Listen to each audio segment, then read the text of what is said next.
Et donc ce soir, c'est un peu un grand soir pour moi, puisque c'est la fin d'une grande aventure sur 6 ans. C'est pas la fin de l'hypnose, c'est pas la fin de mes aventures, vous l'avez compris, c'est la fin d'une forme qui s'est un peu essoufflée au fil du temps. Et donc actuellement, je suis en train de tester.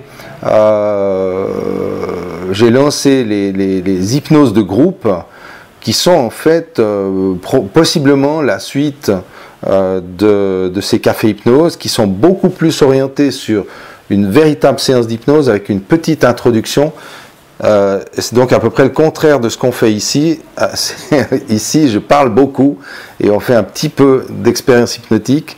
Et donc on va voir, enfin les choses continuent d'évoluer. Il y a des projets de stage dans ma maison en France, il y a pas mal de projets plus qu'en gestation qui sont en phase de finition, de préparation. Et donc, si vous êtes sur mes listes, vous recevrez évidemment toutes ces infos. Ok, donc ce soir on va parler de changer d'habitude. Changer d'habitude, c'est changer de vie. Ça c'est le titre du soir et ça veut souligner le fait que en réalité, c'est pas si simple de changer une habitude, comme c'est pas très simple de changer de vie. Alors des fois il y a des circonstances qui nous poussent à le faire, qui nous obligent à le faire. On peut, je sais pas, avoir un accident, une maladie, etc., ou un déplacement, ou un appel à l'étranger qui va bouleverser notre vie. Ici, on va parler véritablement de changement de vie. Mais quand on veut changer une habitude sans changer de vie, eh bien, on doit faire une transformation qui est beaucoup plus intérieure, qui a à voir avec ce qu'on appelle plutôt une transition de vie. Et je crois que j'avais donné une fois un café hypnose là-dessus. La différence entre le changement de vie et la transition de vie, c'est que le changement de vie a à voir avec l'extérieur. On change les conditions. Ça, c'est un changement de vie. Déménagement, changement de boulot, etc. Mariage, ou bref, tous ces mouvements de vie, ça, c'est changement de vie. Et quand on parle de transition de vie, c'est un changement intérieur. C'est quelque chose qui va muter, qui va généralement maturer avec différentes phases, dont une un peu délicate, qui est un peu une sorte de vide, comme ça, parce qu'on quitte quelque chose qu'on connaît, mais on n'a pas encore tout à fait mis en place la nouveauté, et bien un passage à vide. Et on va voir qu'on retrouve ça un peu dans les habitudes. La vie est faite d'habitudes, on en a plein en fait. On a des habitudes alimentaires, on a des habitudes vestimentaires, on a des habitudes de voyage, de vacances, voilà, de sport, enfin peu importe. On est plein d'habitudes et ça sont des habitudes qui peuvent changer en fonction des événements, de l'évolution de la vie. Ces habitudes ont tendance à évoluer toutes seules. On passe du ski de piste je sais pas, aux raquettes, simplement parce qu'on vieillit. Et donc il y a un changement d'habitude qui suit une sorte de mouvement linéaire comme ça, dû à l'évolution de la vie. Mais on a tout un tas d'habitudes qui nous accompagnent toute notre vie et qui sont des habitudes bénéfiques, des automatismes bénéfiques. Pensez au simple fait de marcher, par exemple. Marcher, c'est un truc qu'on a acquis, qu'on a appris, et on ne se rend pas compte à quel point on l'utilise tout le temps. Marcher, c'est vraiment une aptitude qui nous permet de nous déplacer, de monter un escalier, etc. Et donc, il y a des habitudes qui sont très bénéfiques, comme de se brosser les dents, ou de je ne sais pas quoi faire. Il y a plein d'habitudes qui accompagnent notre quotidien.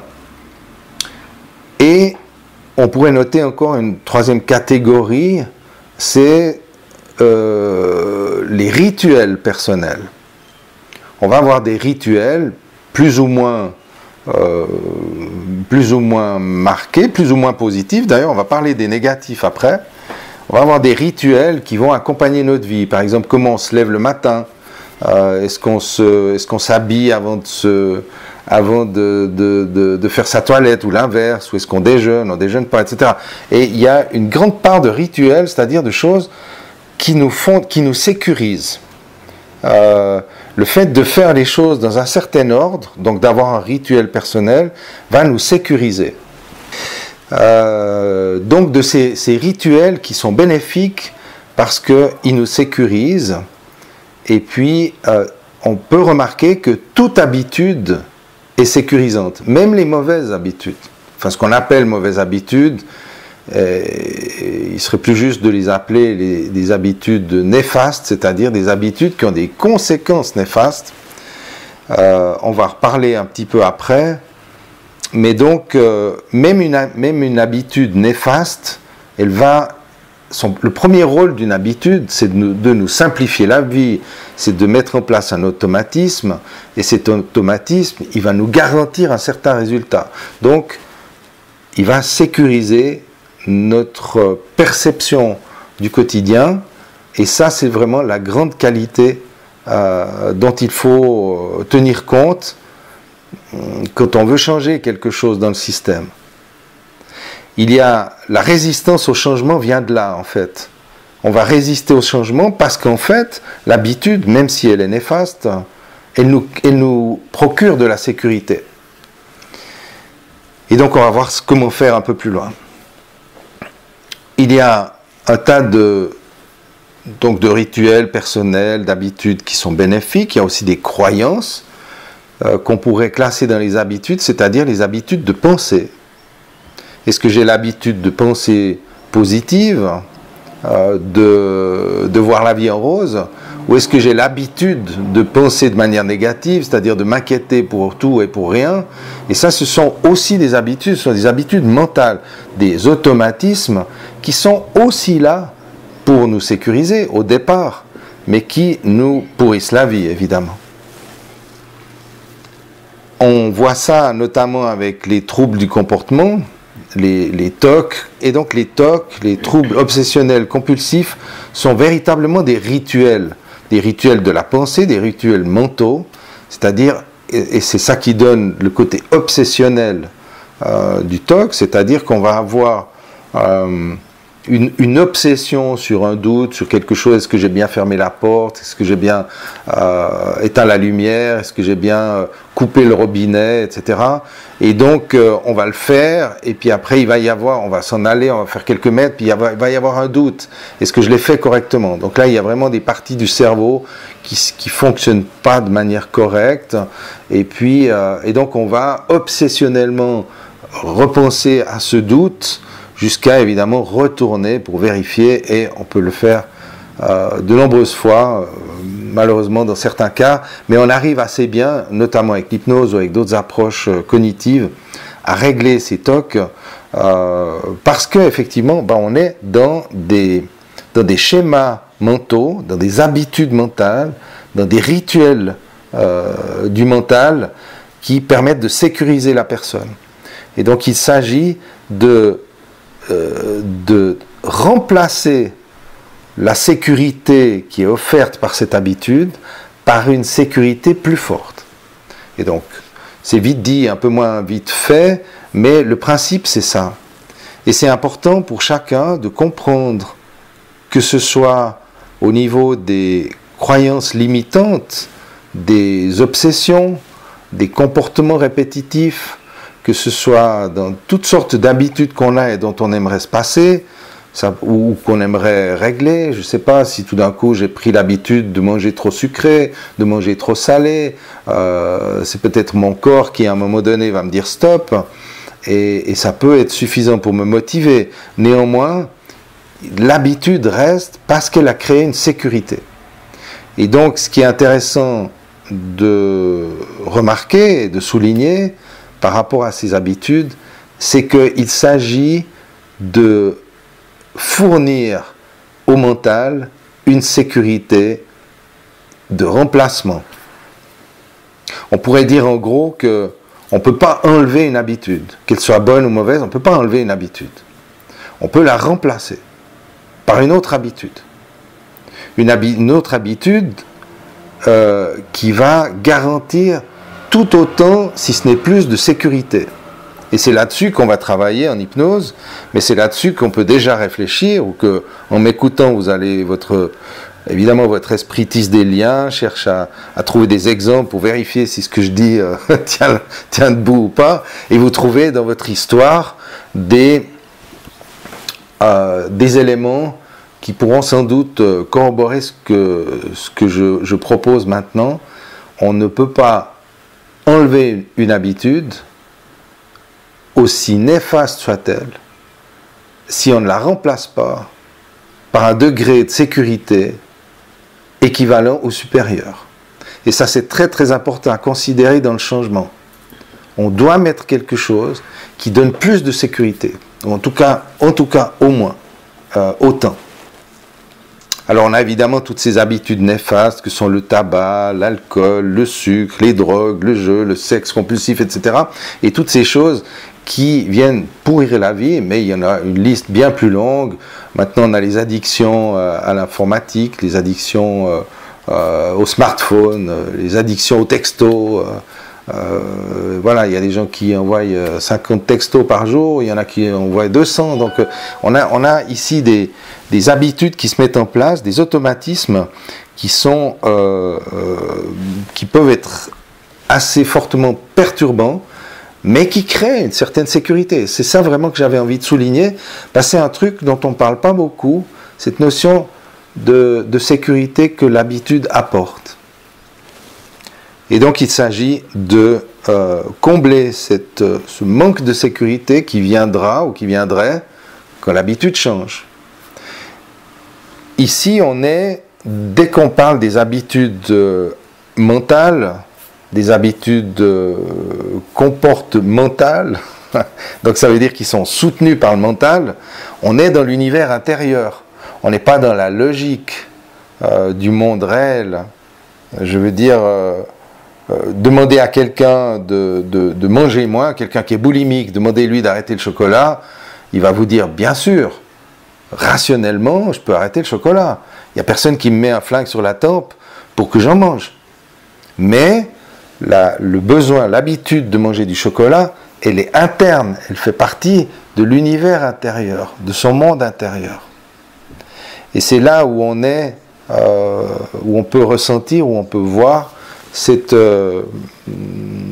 sécurité à laquelle la personne tient inconsciemment et qu'il s'agit de remplacer. Alors on peut remplacer par des habitudes toutes simples, comme celle de respirer. Bon, on respire tous, vous me direz, c'est un réflexe, mais on n'a pas l'habitude d'y porter sa conscience. Et la respiration est un des classiques de la méditation, de la pleine conscience, de toute approche un peu, comment dire ça, même de concentration, de confiance, et donc d'être dans cette conscience de la respiration, c'est quelque chose qui n'est pas ordinaire. C'est quelque chose qui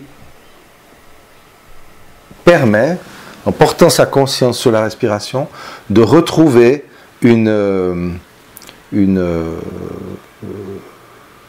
habitude différente qui peut remplacer beaucoup d'autres. Un fumeur, par exemple, s'il se met à penser qu'il respire, va voir sa sécurité augmenter. Alors je ne dis pas que ça suffit pour changer le truc, ça peut suffire, ça dépend comment c'est préparé, comment c'est mis en œuvre, comment c'est mis en place. Et donc il s'agit de orienter son attention sur le fait de donner une nouvelle sécurité au système pour transformer, enfin pour s'orienter vers une nouvelle habitude. Voilà quelqu'un qui arrive sur place, bienvenue. Bonjour. Bonjour, bonjour. On a déjà commencé, on a plusieurs personnes qui sont en ligne et je te laisse t'installer. Alors, puisque quelqu'un arrive, je ne vais pas évidemment tout répéter, mais juste l'idée qu'on ne peut pas enlever une habitude, mais on peut la remplacer par une autre. Et c'est ça qu'on fait quand on approche la question de ces habitudes en hypnose ou d'autres... voilà, quand on a envie de développer ça. À savoir qu'effectivement, je vais le redire une fois, parce que c'est vraiment important, il y a ce qu'on peut considérer comme extérieur à soi, et souvent ça c'est un des problèmes, c'est qu'on n'a pas conscience de l'habitude parce qu'on croit qu'elle est à l'extérieur, mais en réalité elle est à l'intérieur. C'est-à-dire que c'est une habitude mentale avant tout, qui va se matérialiser dans l'univers physique, donc à l'extérieur. Et je parlais juste avant de la résistance. Alors il y a cette résistance au changement, justement parce que l'habitude nous donne une sécurité. Elle nous sécurise. Alors on a tous ces termes qui sont utiles pour résister. Alors c'est évidemment inconsciemment qu'on fait ça. Comme on ne veut pas perdre la sécurité qui est contenue dans l'habitude, eh bien on va développer tout un tas de stratégies pour se donner des raisons de ne pas changer afin de garder cette sécurité. Et dans les raisons qu'on trouve, il y a les fameux verbes falloir et devoir, qui sont des verbes qui bloquent, qui empêchent la possibilité de changer. Et donc on a ces fameux verbes falloir ou devoir. Je dois faire ça, il faut absolument que j'arrête ceci ou que je fasse cela. Je dois refaire du sport parce que sinon je vais me ramollir. Il faut absolument que je fasse ci ou ça. Et donc falloir, devoir, ce sont des termes de pression qui nous donnent l'illusion qu'on a l'intention de changer, mais qui ne nous en donnent pas les moyens. Donc c'est une très bonne stratégie mentale inconsciente pour se donner bonne conscience de continuer à garder sa mauvaise habitude, tout en évidemment derrière, et ça c'est dans les profondeurs, l'objectif c'est de garder la sécurité qui va avec cette habitude. Et c'est pourquoi, je peux le redire plusieurs fois, c'est pourquoi il faut vraiment bien comprendre que dans toute habitude il y a une sécurité et qu'on doit trouver une sécurité de remplacement pour modifier ça. Et donc on est plus au niveau de l'univers intérieur, de l'univers mental, et donc plus dans la notion de transition que dans la notion de changement. Le changement est dehors, la transition est à l'intérieur. Et quand on travaille, en tout cas c'est ma manière de travailler, quand je travaille en hypnose avec quelqu'un à propos d'habitude, l'objectif c'est de lui permettre de faire une transition intérieure vers quelque chose de plus harmonieux, de plus agréable pour elle. Et puis évidemment, il y a le goût de la souffrance.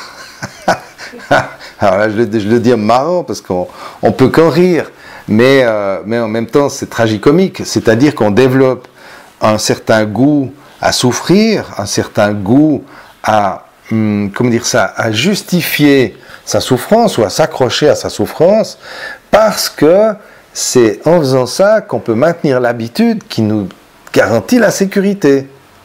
Vous voyez comment c'est construit.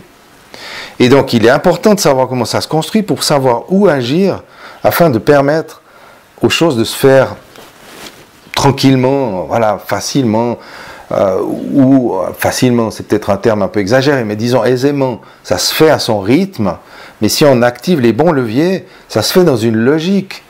Si je vous donne une garantie supérieure de ce que vous avez, vous allez dire oui, forcément. Hein? Si je vous dis laissez tomber votre rente, je ne sais pas, de X milliers de francs par mois, parce que je vous donne 20 millions, vous allez dire oui. Vous n'allez pas vous accrocher à votre petite rente. Hein? Donc c'est un petit peu ce truc-là. On s'accroche à une petite sécurité parce que c'est ce qu'on ne croit pas qu'on puisse avoir mieux. Mais le jour où on arrive à connecter une sécurité plus grande, ça change un peu la donne. Hein? Et donc c'est ça qu'on va faire pour pouvoir, pour permettre permettre le changement, permettre de sortir de ce qu'on appelle la zone de confort. Vous avez tous entendu ça. C'est-à-dire qu'on est dans la merde jusqu'au cou, mais dans la merde, on est au chaud. et donc, on peut avoir cette sensation que finalement, on n'est pas si mal. Finalement, c'est pas si grave. Donc, on s'accroche à notre sécurité. Mais on n'est pas conscient de ça parce que c'est très profond. Et de cette manière-là, on est amené à avoir l'illusion de choisir. L'illusion de choisir son esclavage. Hein? J'ai l'illusion de choisir de continuer à fumer, par exemple, et puis je me trouve tout plein d'excuses parce que c'est sympa, parce que ci, parce que ça. Hein? Et donc, je suis capable de créer des choses, et là on voit à quel point le subconscient est puissant, capable de créer des choses imaginaires pour justifier un esclavage, et en plus c'est assez insidieux parce que ça me donne une illusion de contrôle. En fait, si je contrôlais vraiment, j'arrêterais de fumer. Mais le fait de me dire que je le choisis, ça me donne une illusion de contrôle. Alors, je parle du tabac parce que c'est un sujet qui me touche, parce que j'ai passé ma vie à arrêter de fumer, et donc du coup ma vie a recommencé, bien sûr, et c'est un sujet qui n'est pas encore tout à fait clos pour moi. Donc c'est un sujet un peu chaud, hein. Comment dire ça, j'en fais témoignage. Mais il y a bien entendu plein d'autres sujets. On parlait de la nourriture, on parlait de toute autre forme d'addiction, et toute autre forme d'addiction beaucoup plus discrète, comme les rituels ou les habitudes mentales dont je parlais tout à l'heure.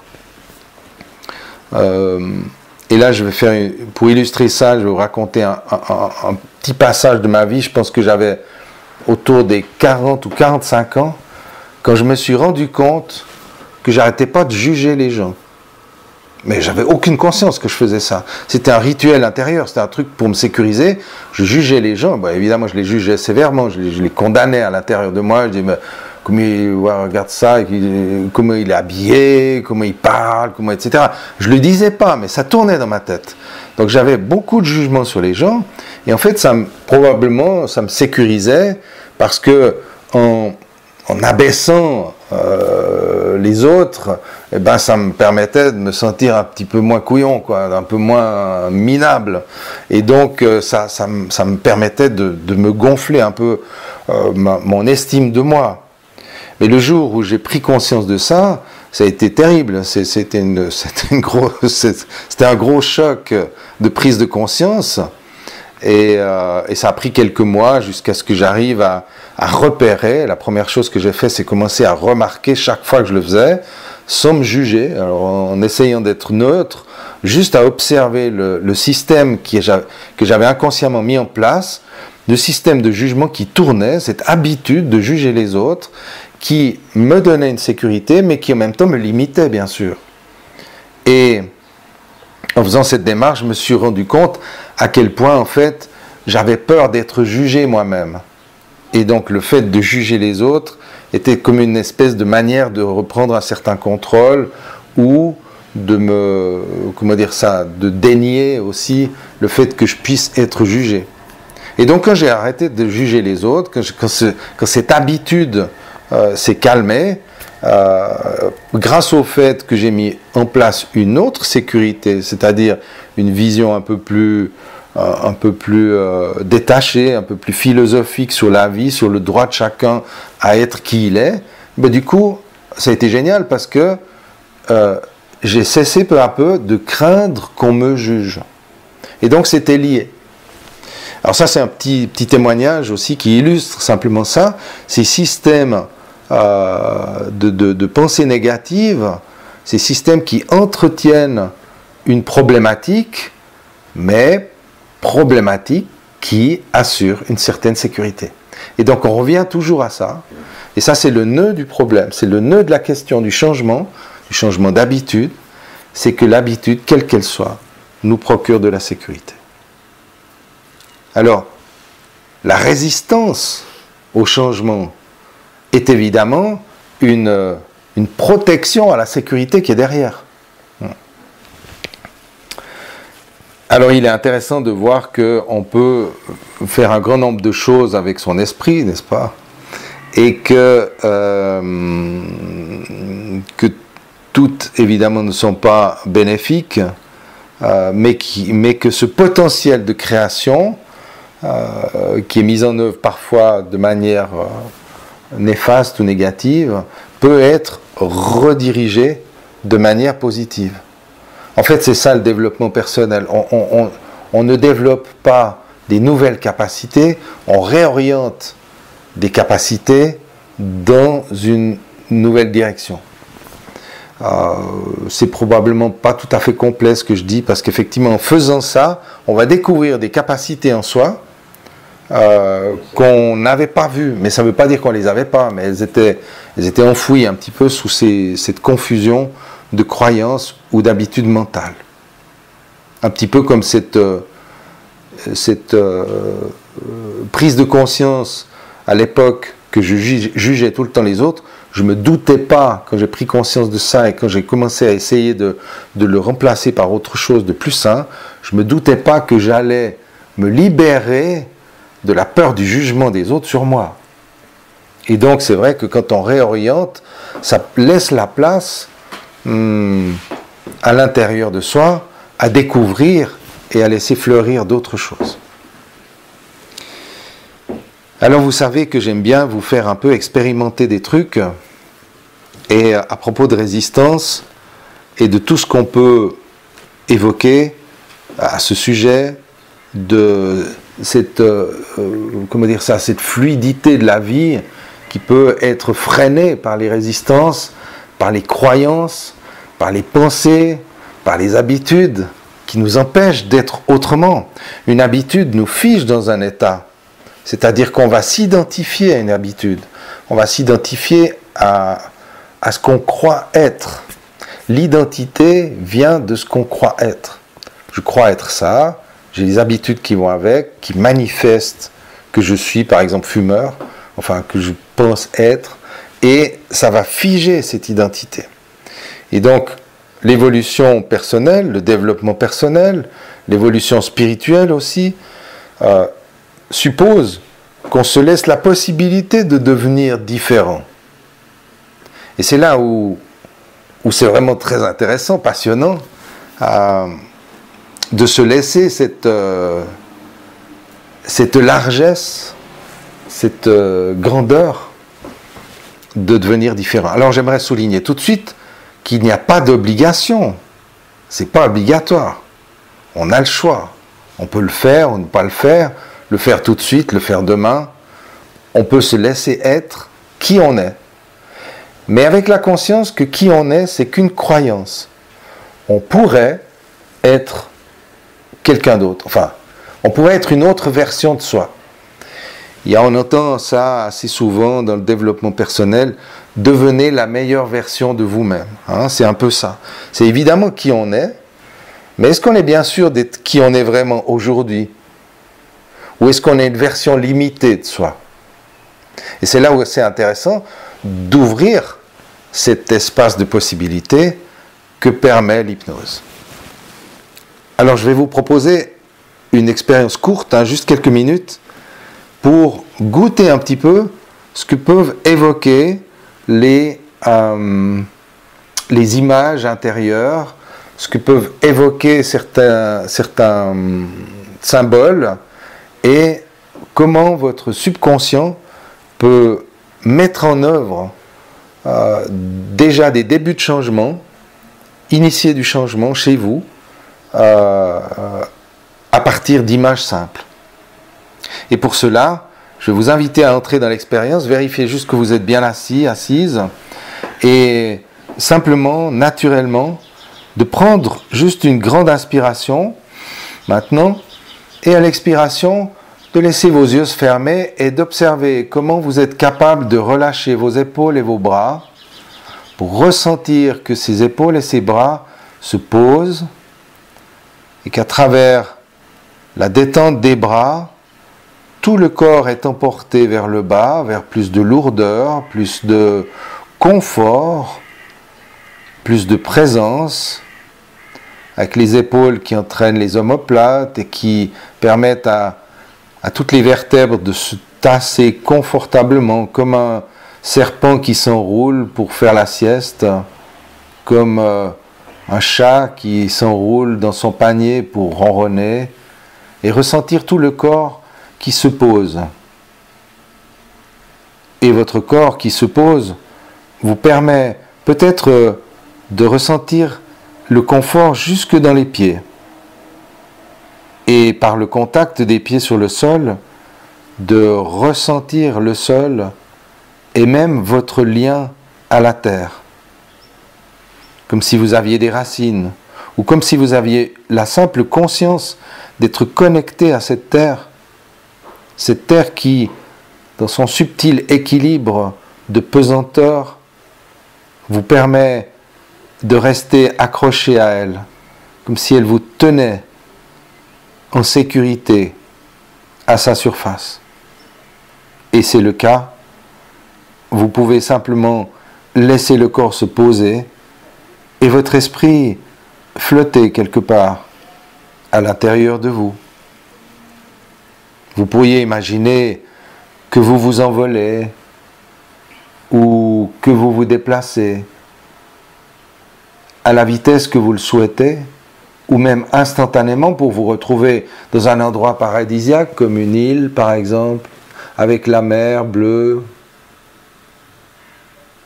Et sur cette mer, le voilier qui se déplace, un voilier qui ne peut se déplacer que grâce à la résistance de sa voile au vent. La voile se gonfle car elle résiste. Elle résiste au vent qui cherche à passer et la voile fait barrage, donnant au mât du navire la force de pousser du vent. Alors le bateau se déplace, la coque glisse sur l'eau, mais la coque elle-même offre une résistance à l'eau également. Même si la coque est bien lisse, elle doit déplacer l'eau pour fendre les vagues. Mais il y a une chose qui n'offre aucune résistance, c'est l'ombre du bateau tout au fond de l'eau qui épouse le relief du sable, des rochers, des coraux. Et alors que toutes ces résistances plus ou moins marquées en surface permettent de se diriger vers l'horizon, l'ombre des profondeurs joue avec le sol, avec les fonds marins, en toute légèreté.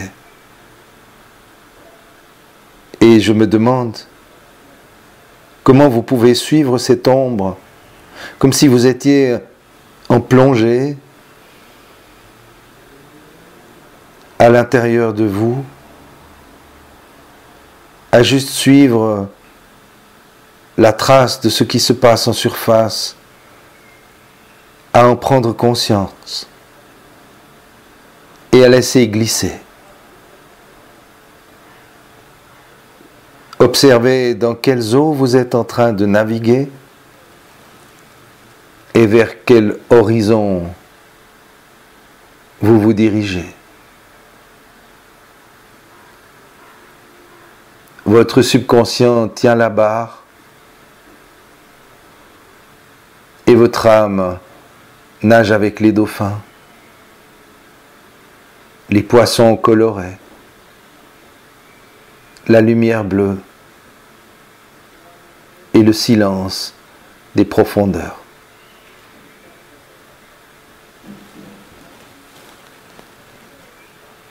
Peut-être même dans ce voyage, trouvez-vous quelque chose dans ces profondeurs, dans ces fonds marins, un trésor ou un coquillage ou quelque chose de bien plus spécifique et singulier qui vous parle et que votre subconscient vous offre maintenant.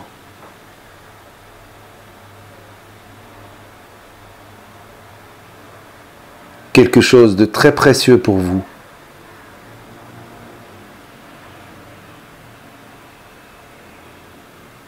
Quelque chose que vous allez ramener à la surface, tranquillement, à votre manière. Et pour vous aider à remonter à la surface, je vais simplement compter de 1 à 5, lentement. Et c'est comme si vous étiez en train de revenir tranquillement des profondeurs. 1. Et de laisser ce merveilleux espace aquatique sous-marin. 2. Manière tranquille, vous accompagner. 3.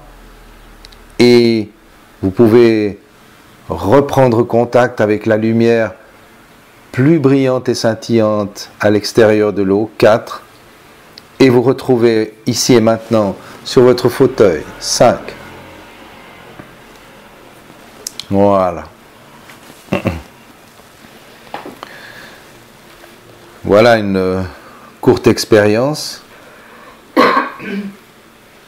hypnotique, légère, c'est toujours assez léger comme état de transe, puisqu'on va vite. En même temps, il n'y a pas besoin d'y passer des plombes pour aller contacter quelque chose d'important pour soi.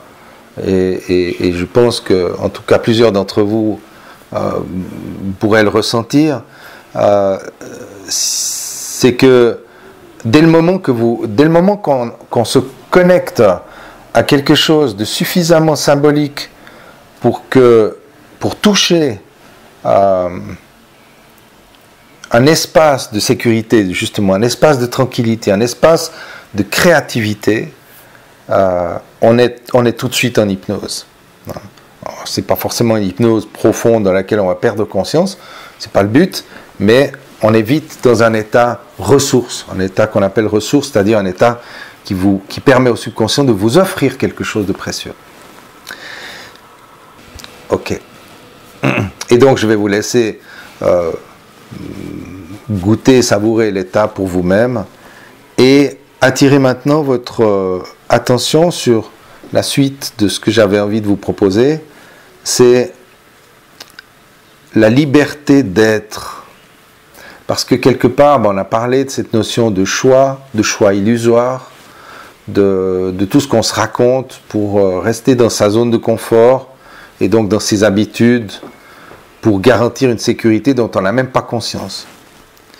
Et donc dans la liberté d'être, il y a cette notion d'identité et comme j'en ai parlé déjà, le fait qu'on va croire être quelque chose, croire être quelqu'un, évidemment on est cette personne, mais on est cette personne à l'instant T. On n'a pas toujours été comme ça. Il y a 10 ans, il y a 20 ans, on était différents. Bon, on était plus jeunes, vous allez me dire, mais plus jeunes, on était différents. Hein. On avait d'autres croyances, d'autres pensées, d'autres habitudes, d'autres habitudes mentales. Et donc, notre identité, elle bouge. Et pour les personnes qui me connaissent, vous savez à quel point c'est important pour moi d'attirer, de répéter cette question de l'identité parce qu'elle est fondamentale. En réalité, toute notre vie va correspondre à notre identité. Et un véritable changement d'habitude doit se baser sur une transition intérieure, c'est-à-dire une évolution de l'identité.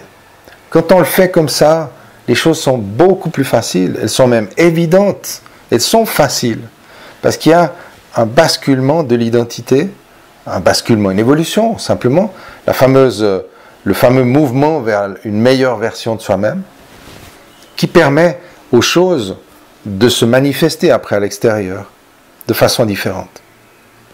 On pourrait dire en fait que notre esprit, notre âme, au sens large du terme, hein, ce qui nous anime, notre esprit profond, ce truc qui semble être là depuis toujours et pour toujours, ce truc qui nous accompagne depuis tout enfant, depuis petit, ce truc-là ne change pas ou très peu, très lentement. Dans la théorie ou la croyance qu'on a une âme. Effectivement, l'âme, elle a une évolution, mais elle a une évolution à comment dire ça, un rythme beaucoup plus lent que l'évolution dans la condition humaine, où on passe d'une situation à l'autre, on vit des expériences qui nous font changer, etc. Et donc, on va avoir notre âme, notre esprit, notre esprit avec un grand E, le soi, comme des fois on peut l'appeler, qui va donner une direction et qui va s'exprimer à travers l'identité. Il s'exprime dans le monde réel à travers l'identité, c'est-à-dire à travers le gars que je crois être aujourd'hui. Ce Philippe qui vous parle, et puis qui se prend pour ce gars-là, quoi. Hein, et qui n'a pas toujours été comme ça, et qui ne sera pas toujours comme ça. Dieu merci, sinon je dirais tout le temps la même chose. et donc, il y a cette identité qui bouge sans cesse, et c'est à travers les mouvements de l'identité que les croyances, les pensées, les habitudes vont évoluer, vont bouger elles aussi. Alors, quand les habitudes suivent l'identité, c'est bien. C'est comme ça que ça devrait se passer, c'est comme ça que ça se passe dans le meilleur des cas, et c'est ça qu'on tente de faire et qu'on fait au mieux avec la thérapie. Maintenant, quand on s'identifie à l'habitude, là on est mal barré, parce que là on se bloque, on se verrouille sur une habitude. Hein. Quand je dis je suis gros par exemple, je suis vieux, je suis fatigué, je suis fumeur, je suis addict à je sais pas quoi, je suis boulimique, enfin bref, tous ces je suis quelque chose, c'est une identification au problème, une identification à l'habitude, et si on veut, c'est l'habitude qui prend le pas, qui décide à notre place. Et donc la liberté d'être, c'est de reprendre contrôle, le terme est peut-être pas tout à fait adapté, on va reprendre contrôle sur l'identité en reprenant conscience de l'identité. On a une conscience de l'identité. Et là on vient à des choses simples, à le fait d'être dans le présent, d'être en connexion avec soi, et donc l'hypnose, comme la méditation, comme d'autres approches de ce type, permettent de faire cela, de l'entraîner et de l'accaparer, de l'intégrer.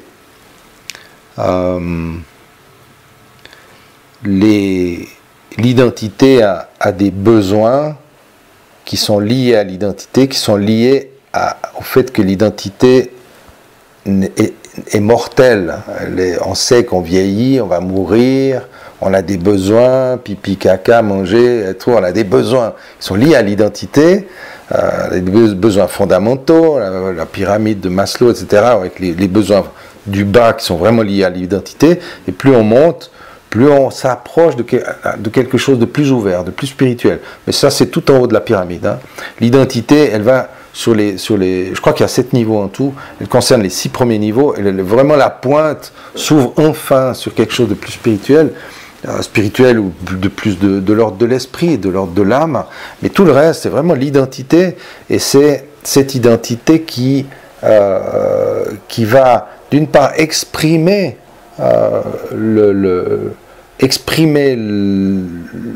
la vie de l'âme dans la matière, et c'est en même temps à travers l'identité que l'âme va expérimenter la matière. Donc là on est dans quelque chose d'un peu plus métaphysique, mais il y a une relation évidente entre l'âme et l'identité. L'identité est comme un petit peu crochée dans ses besoins, peut être piégée dans ses besoins et ses habitudes. Il y a 4 besoins de l'identité, c'est le besoin de contrôle, d'approbation, de sécurité, et le 4e besoin est un besoin double de séparation-unité, l'illusion de se sentir séparé ou uni. Donc on a ces 4 besoins, je en ai déjà plusieurs fois parlé, mais c'est intéressant de les rappeler. Ce sont des besoins qui sont liés à la condition humaine. L'âme n'a pas ces besoins-là. Le vrai vous, le vrai soi, il n'a pas ces besoins-là, parce qu'il n'est pas il est immortel, il est pas, il est sur un autre plan. Et donc le fait de créer une relation entre ces différents plans, même si en tant que personne, j'ai quand même un petit peu de peine à comprendre ce que veut mon âme, parce que je peux méditer et puis me mettre en lien, mais c'est pas toujours évident justement. Le lâcher prise, c'est vraiment laisser le flot passer, laisser mon âme s'exprimer et la laisser expérimenter ce qu'elle a à expérimenter. Donc le lâcher prise, c'est un lâcher prise sur l'identité, mais c'est en même temps un moyen de contrôler ou de donner l'occasion à mon esprit supérieur, on pourrait dire, de s'exprimer et d'expérimenter des choses qui sont toujours plus vastes. Alors pourquoi je parle de ça? C'est que, évidemment, la puissance de transformation, elle se trouve à ce niveau. La véritable sécurité, elle se trouve à ce niveau. Parce que sur le plan de l'identité, il n'y a pas tellement de sécurité. On peut mourir demain, on allait acheter du pain, et puis on se fait écraser par un camion. Donc la sécurité est très très relative. On peut avoir un compte en banque hyper rempli, mais il y aura peut-être une super inflation avec une banqueroute générale. Il n'y a pas de sécurité véritable en termes humains, quoi, dans la condition humaine. On est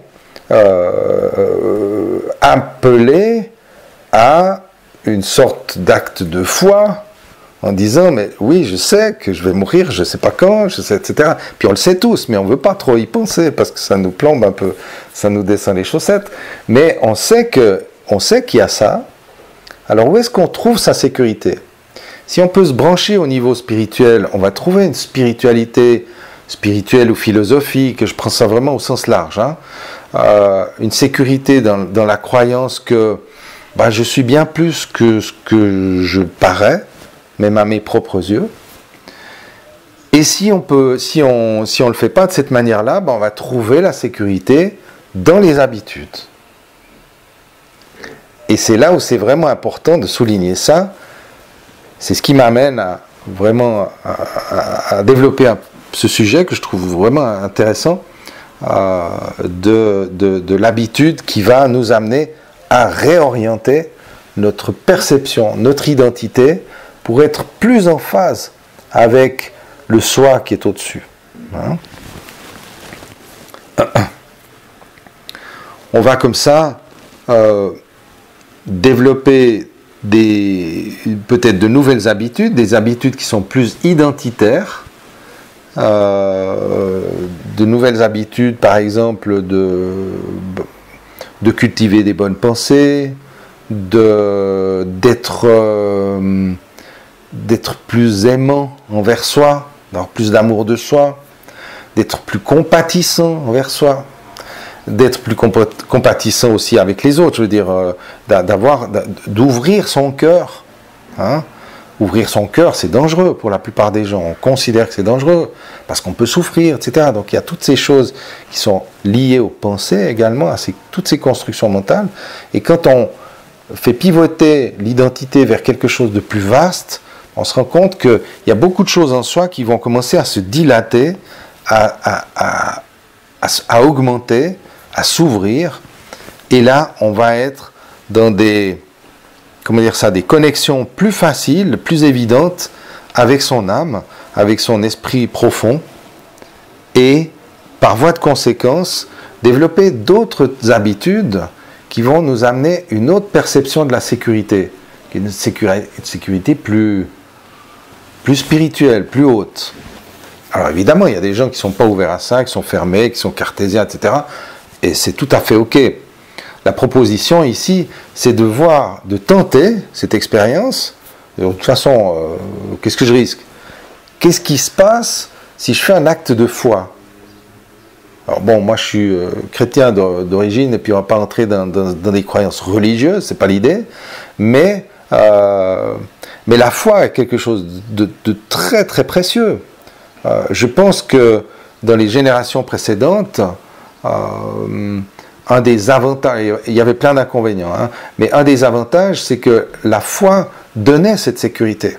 On s'en remettait à Dieu, à Jésus, aux saints, aux anges, à mon ange gardien, etc. Il y avait tout un tas de croyances qui sont en fait des astuces mentales, hein, des modes de pensée, des croyances qui sécurisent. Et donc cette sécurité est centrale dans la vie d'un humain. On fait d'innombrables choses pour se sécuriser. D'innombrables choses. Autant dans nos relations, dans notre travail, d'avoir un bon travail, d'avoir un peu d'argent de côté, d'avoir des relations stables, voilà, d'un amour avec une famille, etc. Pourquoi croyez-vous que les gens font des enfants? Pour se sécuriser. Alors je ne dis pas que c'est la seule raison, mais elle est importante. Et donc, une foule de choses qu'on projette dans sa vie et qu'on réalise en tant qu'identité, donc en tant qu'être humain, qui sont là juste pour nous sécuriser. Et la proposition, c'est de voir qu'est-ce qui se passe quand je bascule mon attention sur quelque chose de plus spirituel, de plus connecté finalement à cette partie de moi qui est un peu au-dessus de ce jeu de la vie. Ce qui ne veut pas dire qu'il faut en sortir, hein, au contraire. Mais disons, se connecter à ça pour pouvoir justement exprimer cette force, cette sécurité, cette puissance aussi dans l'incarnation, dans l'identité, et permettre à cette identité d'expérimenter ce que ça fait d'être dans une véritable sécurité de connexion, on va dire. J'espère que c'est clair ce que je raconte, oui, parce que ça me paraît... des fois je parle, puis je me dis, mais il doit me prendre pour un cinglé. Ce qui n'est pas grave, peu importe ce que vous pensez de moi, mais disons surtout que vous puissiez comprendre. Après, vous prenez, vous jetez, bien sûr, vous prenez ce qui vous convient. On va vers une évolution, évidemment, à travers tous ces changements, toutes ces remises en question, ces prises de conscience, ce basculement d'identité qui amène des changements pratiques dans la vie. Donc, changer d'habitude, c'est véritablement changer de vie. Parce qu'on va changer, on va transitionner notre perception de notre identité, on va quelque part grandir. C'est pas parce qu'on a 20 ans, 30 ans, 40 ans ou 50 ans qu'on est un adulte fini. On n'est jamais fini. On est complètement en évolution sans cesse. Et moi qui ai un peu plus de 60 ans, si je repense à il y a 10 ans, j'avais déjà 50 ans. Il y a 50 ans, on est un homme mûr quand même. Mais, mon Dieu, qu'est-ce que j'ai appris dans ces 10 dernières années. Donc on continue, le chemin continue.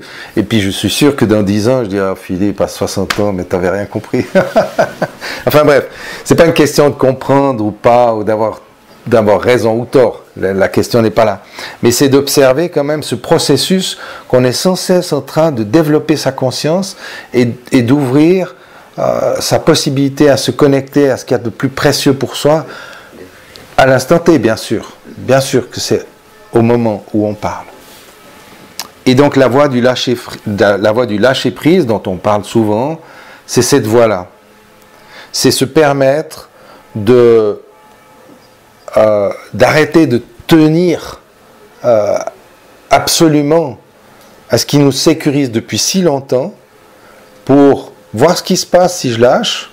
On peut toujours se raccrocher, hein, après, si vraiment ça paraît trop dangereux. Mais lâcher prise, voir ce qui se passe si je me laisse flotter un instant dans un espace où il peut y avoir d'autres types de sécurité qui apparaissent et auxquels je n'ai pas eu accès pour le moment, je n'ai pas eu l'occasion d'y penser ou que je n'ai pas eu l'occasion de rencontrer. Voir ce qui se passe quand on fait ça. Finalement, lâcher prise, on pourrait dire, c'est laisser advenir le changement naturel des choses. La nature nous montre ça partout. Depuis l'infiniment petit à l'infiniment grand, mais pour rester à notre échelle, la nature, les floraisons, les saisons, les marées, enfin bref, tout ce qui nous entoure de la nature nous montre ça. À quel point chaque élément de la nature lâche prise, laisse faire, laisse la vie se passer à travers lui. Chaque élément fait ça. Que ce soit un arbre, que ce soit un cheval, que ce soit, je dis n'importe quoi, ce qui me passe par la tête, mais vous voyez, tous ces éléments de nature, un nuage, il se laisse réchauffer et disparaître. Voilà. Et il y a juste la vie qui passe à travers. Et la vie passe à travers nous. Et qu'est-ce qui se passe quand je lâche cette identité à laquelle je tiens, ce Philippe que j'ai mis tellement d'années et d'efforts à construire? Qu'est-ce qui se passe quand je lâche? Mais ça laisse un espace, peut-être pour quelque chose simplement de plus vaste, ou peut-être simplement de plus paisible, ou de plus simple. Alors, j'aimerais vous inviter à faire une deuxième courte expérience pour illustrer ça, si vous le souhaitez, si vous le voulez bien. Et comme tout à l'heure, et ça va être encore plus facile parce que vous venez de le faire tout à l'heure, prenez une grande inspiration et à l'expiration, rejoignez cet état de tranquillité, cet état de détente du corps dans lequel vous pouvez littéralement vous relâcher, dans lequel vous pouvez littéralement vous abandonner dans le corps comme votre espace qui vous appartient et qui est actuellement totalement sécurisé. Votre corps sur une chaise, sur un fauteuil, qui se détend et vous pouvez sentir simplement tous les muscles qui se relâchent. Vous avez même le contrôle là-dessus, vous pouvez le faire consciemment. Relâchez les bras, relâchez les muscles du visage. Et vous pouvez observer comment le corps lui-même vous invite dans ce relâchement, en se relâchant tout seul, au niveau des jambes, des pieds, du bassin.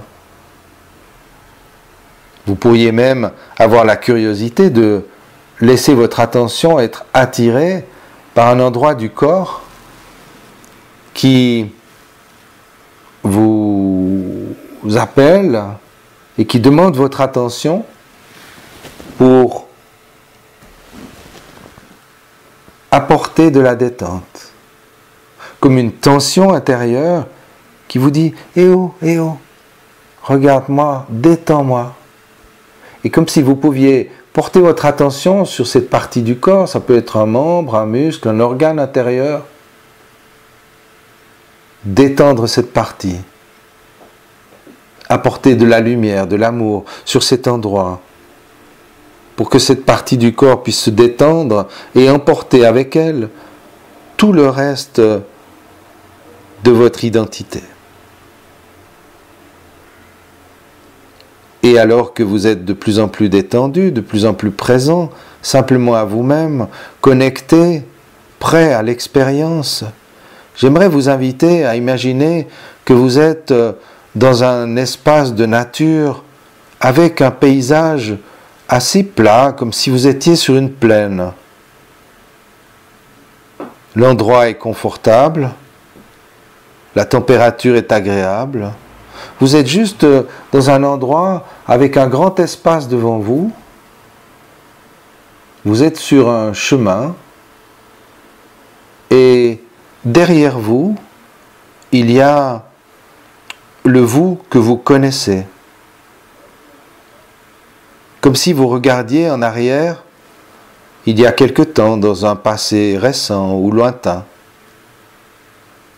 Cette identité que vous connaissez, cette personne qui porte votre prénom et votre nom, et que vous connaissez si bien ou que vous avez cru connaître. Et aujourd'hui, à cet endroit où vous vous trouvez, vous faites place à une plaine ouverte sur laquelle s'aligne une multitude de vous-même possibles, comme s'il y avait des clones de vous-même ou des expressions de vous-même plus ou moins visibles, comme s'il y avait toute une alignée de vous-même, comme ça, de différentes possibilités. Les multiples soi possibles devant vous. Alors il y en a qui sont peut-être en parfaite santé, d'autres boiteux. Il y en a qui bombent le torse, qui sont bien, qui regardent les gens droit dans les yeux. Puis il y en a qui sont peut-être un peu plus timides. Il y en a qui sont riches, il y en a qui sont pauvres. Il y a toutes les possibilités, tout est là, tout est possible devant vous, votre avenir, dans tous ces possibles. Et parmi tous ces possibles, il y a juste un rayon de soleil qui descend sur l'un d'eux, le plus magnifique, comme si le ciel avait choisi cette version de vous, bénéfique, positive, peut-être pas parfaite, mais en tout cas très attirante, très attrayante. Et cette partie de vous s'approche de vous. Et plus elle vient dans votre direction, comme si elle allait vous délivrer un message, plus les autres parties qui étaient là présentes s'estompent et disparaissent. Il n'y a plus que ce vous-même du futur, ce vous-même si attrayant, qui vient vous délivrer un message. Peut-être que cette version de vous-même vous donne un mot, une phrase, un symbole, un objet, je ne sais pas.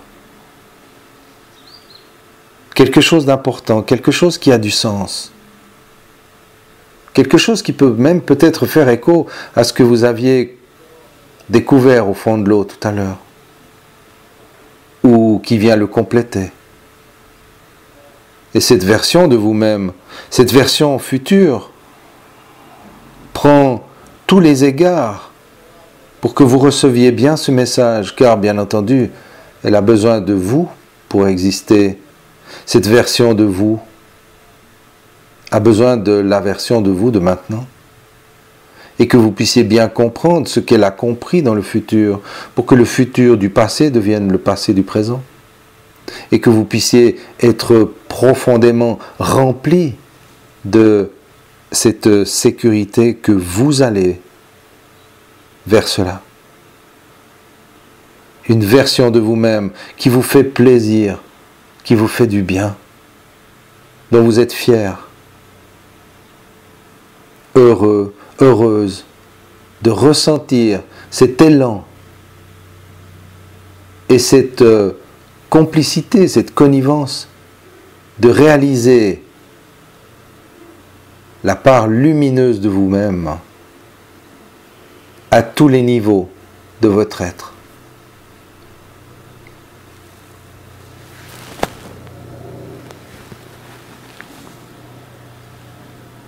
Recevez le message. Peut-être avez-vous quelque chose à dire à cette version de vous, quelque chose à lui demander, quelque chose qui va vous aider à aller dans cette direction, vous faciliter la tâche et ressentir à l'intérieur de vous déjà la résonance de cette identité qui mûrit et qui fleurit en vous.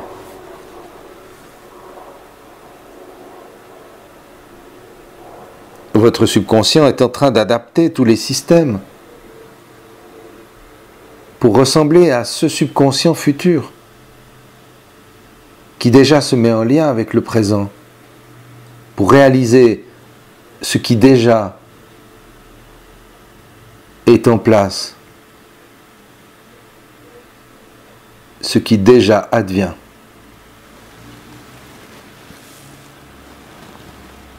Le rayon de soleil vous unit tous les deux, vous vous trouvez ensemble. Et je me demande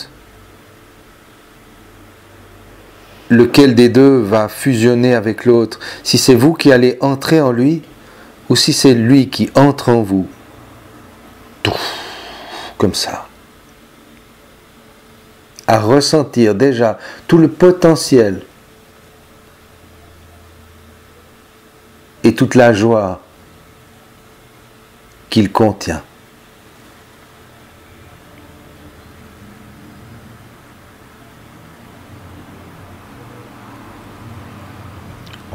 Voilà.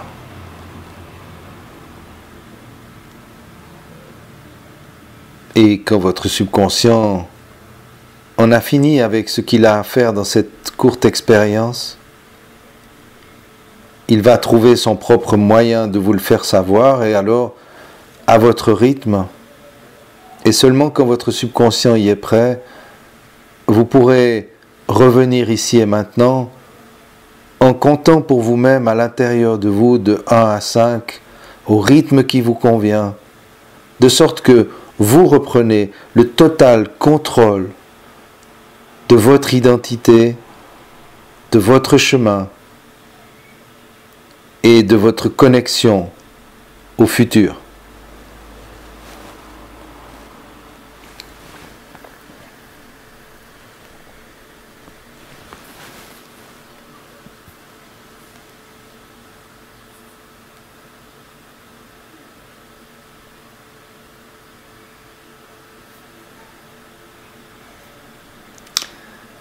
Voilà.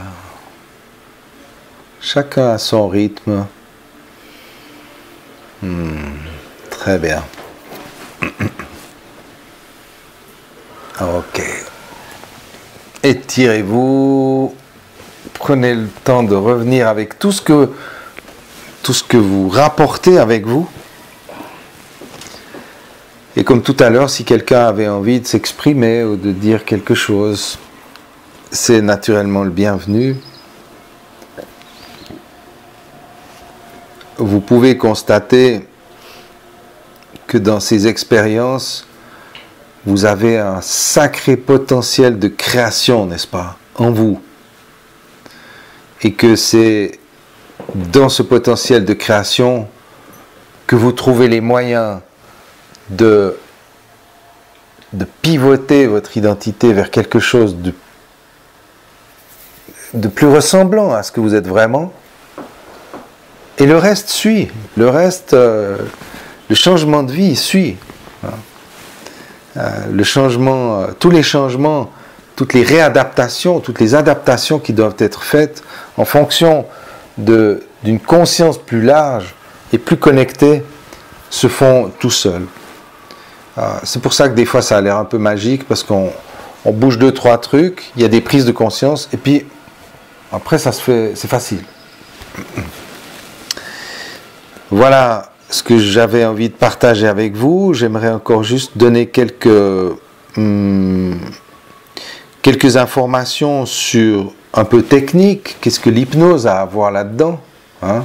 C'est quand même un café hypnose, donc on parle d'hypnose. Bon, vous avez fait 2 petites expériences, enfin petites, courtes expériences. Et donc, en hypnose, en cabinet, enfin que ce soit en cabinet ou à distance, peu importe, par Zoom ou comme ça, mais disons quand on fait de l'hypnose en direct avec une personne, ou même en groupe, on a un langage hypnotique qui va permettre justement la connexion à un espace de possibilités. Et ça crée du recadrage. C'est-à-dire, je dis, ah mais ouais, je pourrais faire ça. Et même si ça dure que quelques secondes, l'état hypnotique est suffisamment puissant pour que ça ait un impact. Si vous allez acheter du pain, comme je disais tout à l'heure, et puis que vous voyez quelqu'un qui vous fait envie, vous dites, ah j'aimerais bien être comme cette personne, ben, ça peut vous donner une prise de conscience. Vous pouvez vous dire, ah tiens, j'aimerais bien être comme ça, il faudrait que je fasse ci et ça. Mais vous n'êtes pas en état d'hypnose, vous n'êtes pas connecté avec vos ressources profondes, et ça reste en surface. Hein? Vous restez à la surface, là où il y a les résistances. Et donc en hypnose, on va rejoindre les profondeurs sous-marines, les profondeurs dans lesquelles il n'y a plus de résistance, où ça se déplace sans résistance. Et donc c'est là où il y a un vrai intérêt de faire ce genre de choses de manière hypnotique. Par rapport à des trucs un peu rigolos, un peu inattendus ou un peu surprenants qu'on peut faire aussi en hypnose, c'est qu'on va prescrire le symptôme. Ça c'est quand on est dans des addictions par exemple, on va prescrire à la personne son symptôme. Si vous mangez, un kilo de glace devant la télé tous les soirs, eh ben, on va prescrire à la personne qu'elle va manger 2 kilos de glace. Ou rien, ou 2 kilos. Et donc ça c'est des stratégies. Hein. Alors ça peut, bon, ça c'est un exemple un peu gros, mais ça arrive. Hein. On peut avoir ça, soit vous mangez rien, soit vous mangez le double. Hein. Et donc on change l'habitude. Si la personne elle est obligée de changer l'habitude, soit elle arrête, soit elle mange pas, soit elle mange le double. Mais si elle mange le double, bon déjà elle aura mal au ventre, mais elle va changer son habitude et ça va créer un premier recadrage. On peut avoir, à l'époque où je faisais pas mal d'accompagnement pour l'arrêt du tabac, je faisais toujours l'arrêt du tabac en 2 séances. La première séance, on cherchait vraiment à libérer l'émotion qui est liée à ça, à faire des projections d'avenir et à transformer la croyance. Et une fois que c'est comme ça, bah, il reste un peu de réglage qu'on fait dans une 2e séance. Alors je prenais un malin plaisir à la fin de la première séance à dire, bon, maintenant qu'on a fait ça, vous allez avoir une énorme envie de ne plus toucher à la cigarette. Vous aurez plus du tout envie, vous allez vouloir vous éloigner de la cigarette, mais vous n'arrêterez qu'à la prochaine séance. Donc, j'aimerais que vous fumiez au minimum 1 cigarette par jour. Alors c'est assez perturbant comme prescription, parce que la personne, alors des fois elle me demandait, mais alors je peux fumer normalement? Et je répondais pas à cette question, je disais, je vous demande de fumer au minimum 1 cigarette par jour. Donc c'est très perturbant pour un fumeur d'avoir ça. Je dis, bon, alors, et puis souvent, effectivement, à la séance d'après qui avait lieu 1 semaine plus tard, les gens, ben, ils ont fumé, alors il y en a qui fumaient normalement, en se réjouissant d'arrêter là, et puis il y en a qui étaient vraiment très perturbés par cette tâche, et puis qui ont fumé scrupuleusement 1 cigarette par jour. Hein. Et qui se réjouissaient, qui la trouvaient dégueulasse, etc., qui se réjouissaient. J'avais des très bons résultats avec ça, avec la combinaison, donc prescription de symptômes et travail hypnotique. C'est pour dire qu'on utilise ça, c'est l'hypnose est évidemment un travail de relaxation du corps pour permettre la connexion au subconscient, mais c'est aussi l'activation du subconscient dans la période d'éveil. C'est ce qu'on appelle les suggestions post-hypnotiques, c'est-à-dire qu'à la fin de la séance, on va dire des choses à la personne, comme ça, mine de rien, je lui disais, ben, vous allez vraiment avoir envie de ne plus toucher la cigarette. Ça, c'est une suggestion. Hein, mais, blabla. Et après, voilà, on peut faire toutes sortes de suggestions qui amènent la personne à ce que ça la taraude un peu. Le changement se mûrit à l'intérieur d'elle. Il y a des techniques hypnotiques qui permettent de travailler sur les besoins de l'identité et de permettre de casser un petit peu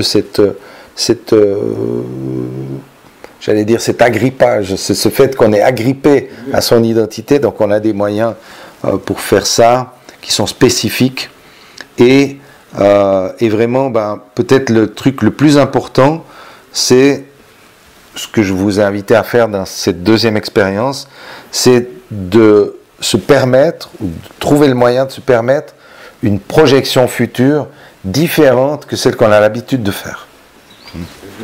Et donc, évidemment, ressources évidemment positives, d'où la lumière, etc. Enfin bref, après, il y a des symboliques, mais vraiment, ça, c'est un travail très important. Et si je le souligne maintenant, c'est que vous pouvez le faire vous-même. Vous pouvez le faire tout seul. Essayez d'imaginer le meilleur avenir et faites comme s'il était en train de s'approcher de vous.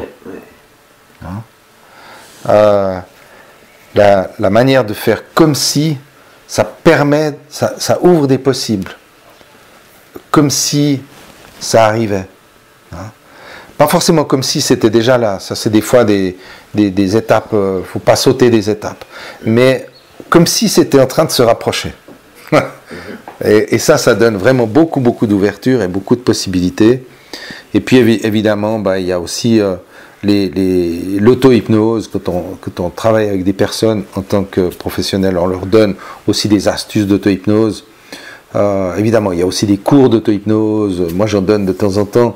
On peut s'intéresser à l'auto-hypnose pour arriver à mieux maîtriser ses pensées, hein, maîtriser ce qui se passe en soi, ses émotions, ses sensations et toutes les perceptions qui vont avec. Et donc, pour terminer cet exposé, je rappelle les grandes lignes qui ont été abordées. C'est que on a des habitudes positives, qu'il s'agit évidemment de cultiver, des habitudes négatives qui nous embrouillent la vie, mais qui nous amènent de la sécurité au niveau inconscient. C'est cette sécurité qui freine, qui va générer les résistances, parce qu'on veut garder l'habitude, parce qu'elle nous sécurise. Donc, le seul moyen de faire, c'est de remplacer l'habitude par une autre, qui est tout autant ou plus sécurisante. Et pour faire cela, il faut sortir de l'identité. C'est le moyen le plus facile, le plus efficace. C'est le moyen qui va créer l'évidence. Si je permets à l'identité d'aller vers un autre avenir, vers une autre possibilité d'avenir, je vais pouvoir me connecter à quelque chose de plus grand qui va me sécuriser. Du coup, j'ai moins besoin de tous ces... J'ai moins besoin de manger des chips, j'allais dire. Oui. Toutes ces choses qui sont un peu des ersatz de sécurité. Et donc ça, c'est vraiment la méthode fondamentale que j'avais envie de vous partager, de vous présenter, qui va permettre donc de sortir de toutes ces zones de confort, tous ces endroits où on n'est pas très content de soi, mais on trouve des excuses pour survivre à ces auto-jugements, et c'est ok, je veux dire, on peut vivre comme ça, hein. Mais disons que l'idée de ce soir, c'est de montrer qu'on peut aussi sortir de ça, et que ça permet à l'identité aussi d'évoluer, et de se connecter à quelque chose de plus vaste, de plus grand et de plus précieux.